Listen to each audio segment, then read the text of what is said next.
The dress Elsie held up to the man made Ebony gasp. It was the blue dress that she had worn when she had faced the council, but it was a shadow of what it had formerly been. There were holes that looked like they had been made by dripping acid on the smaller diamonds and sapphires that Ebony had neglected to tear off. The hem was ripped into jagged pieces that were slit upward and would not completely cover her legs. Where the acid had not completely broken through the material, it had left faded white patches. There was also dirt and grim smeared onto the dress, but the hideous appearance of the dress wasn't what was making Ebony concerned. "There won't be any pockets in the dress to hide my gems," she exclaimed to Nova. Nova agreed. "That doesn't look like a good development. If we have to leave the gems behind, we will figure something out." The man reached out and touched the dress. He stood thoughtfully. "This material seems to be of very good quality, much better than mine, but considering that there seems to be nothing else available, I guess this will have to do." Ebony looked in horror at the dirty smudge on the dress left behind by his touch. King Liam looked pleased with the man's acceptance of the clothes. "Elsie, escort this woman so that she can change behind my throne out of sight." Elsie followed Ebony behind the thrones of the king and queen of Alarion. Elsie reached over to help her pull the dress over Ebony's head that Ebony was wearing. She jerked back. "I've got this," she snapped. She threw the dress she had pulled off onto the floor beside herself. Elsie handed Ebony the dress in her hands. Ebony stared at the dress for a second. "This looked like the gown that I wore yesterday. Where are all those nasty little buttons that were on here?" "It is the same gown. When your mother heard that you needed something, she made me make some alterations. I took off the buttons and made the neckline a little wider, so you could just slip it on and off like a servant's dress. The queen also commanded that I add pockets." Elsie reached into her own pocket and pulled out a handful of the smaller gems that she had removed from the dress with the acid. She whispered, "Queen Briette said to tell you that she is for you, not against you, and she knows she will see you again." Ebony looked dumbfounded as she saw the gems in Elsie's hand. It was true that they were smaller than the ones Ebony had managed to remove, but they were also of very good quality. She nodded in acknowledgement of what Elsie had told her as she took the dress out of Elsie's other hand and slipped it over her head. It didn't fit as well as before, but all Ebony could think about was how grateful she was for the pockets when she slipped her hands into them and realized how deep they were. She took the gems that Elsie was offering her and slipped them into her pocket before picking up the dress she had thrown on the floor. She then took the gems out of its pockets and distributed them evenly into the pockets of the dress she was wearing. She looked up in surprise to see Elsie digging into her own pocket. She pulled out a few more gems and whispered, "I think that's all I have." As she was placing them with the other ones, Ebony watched as Elsie pulled out a pair of dirty old shoes out of her other pocket. They looked worn out. "What are those?" she hissed. Elsie put her finger on her mouth, indicating that Ebony should be a little more quiet. "Looks can be deceiving," she whispered. "I lined the inside of the shoes, so they would be more comfortable while you are walking than those slippers you are wearing. They won't wear out as quickly either." Ebony took off the slippers and obediently put on the worn-out-looking shoes. She was stunned at how comfortable they felt. Elsie turned to walk from behind the thrones after Ebony had finished getting ready. Ebony reached out her hand and placed it on her shoulder. Elsie responded by jerking her shoulder out from under Ebony's hand and turned around to face her. Ebony had not touched her for any reason except to hurt her for a very long time. She had not expected to see the downcast girl standing humbly in front of her. "I said I would not apologize for all the terrible things I have done to you," whispered Ebony, "but I will thank you for what you have done today. Tell Mother I said thank you too. I am not as confident as her about whether or not I will see her again, but tell her I hope so." Ebony walked around Elsie and stepped out from behind the throne. "May Elsie get a brush and brush the tangles out of my hair?" she demanded of King Liam, her humility gone. "I could at least look presentable." The man reached up and laughed as he touched his own grimy head. "You look fine," he said before the king could respond to her. "You heard him," scoffed Lord Lyndon after he annoyingly cleared his throat again. "Take your place beside him so the king can get this over with." Ebony haughtily tossed her head. She walked and stood as close to him as she could without reeling from his horrible smell. He motioned for her to get closer. She shook her head. "No, you stink," she exclaimed to the amusement of the onlookers in the room.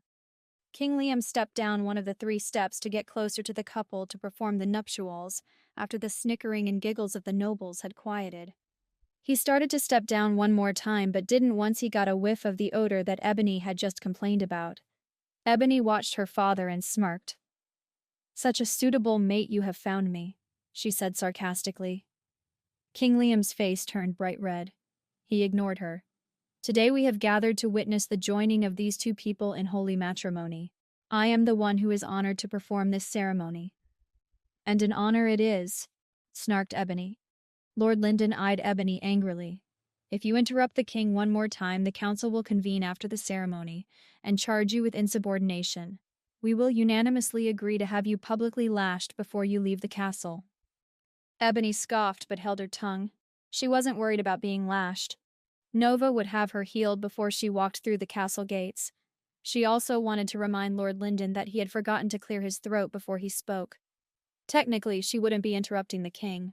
She started to open her mouth only to feel someone touch her on her shoulder. She spun around to find the stranger she was being married to, shaking his head at her. King Liam appeared appeased by Lord Lyndon's announcement and Ebony's silence. He ignored her as she stepped back in alarm from the man who had just gotten closer to her. "Is there anyone who objects to this union? If so, speak now or forever hold your peace." He looked warningly at Ebony. Ebony gulped. She wanted to scream, "I do." The idea of being publicly lashed was the only reason she kept her mouth shut. She couldn't care less about the lashing, but being on display for everyone to witness it was another thing. She looked around the room, hoping that at least one person would object. All she found were smirking faces, except for the strange man beside her. He had a big black toothy grin. Ebony shuddered and looked back at her father. Not missing a beat, King Liam continued. "Finding a mate is an honorable thing. I hope this union is a long one. Do you—" He paused to whisper to the stranger. "What was your name again?" "My name is Boris," he proclaimed proudly. "Very well," the king chuckled. "Boris, do you take this woman to be your legally married mate, even if there is no true mate bond?" "I do," he said. "Do you promise to provide for her?" "I will do as best I can." The man was beaming. Lord Lyndon cleared his throat. "A simple 'I do' is sufficient." Boris nodded his head. "I do." King Liam turned to Ebony. His eyes were cold and hard.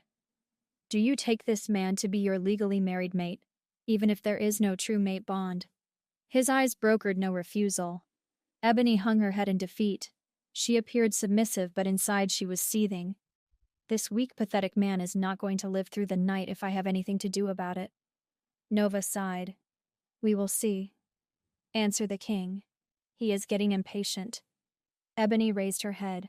The defiance in her eyes matched in force the coldness in King Liam's. "I do." Her voice rang through the room with a false tone of meekness. King Liam knew his daughter all too well.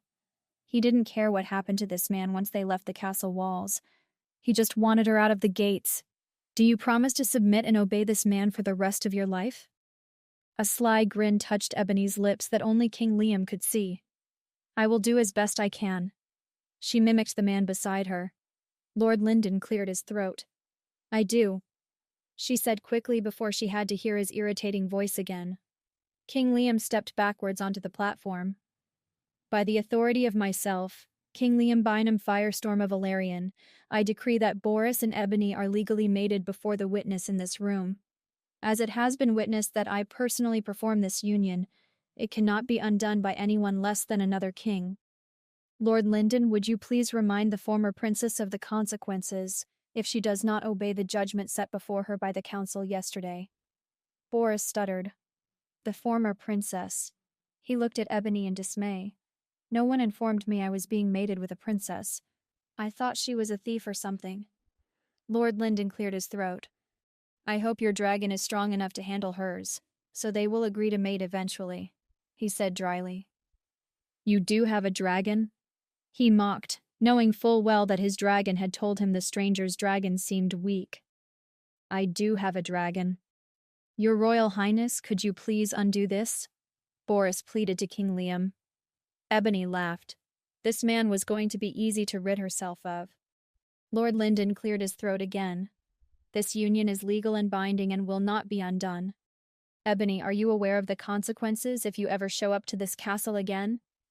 Ebony nodded. Tell them to me.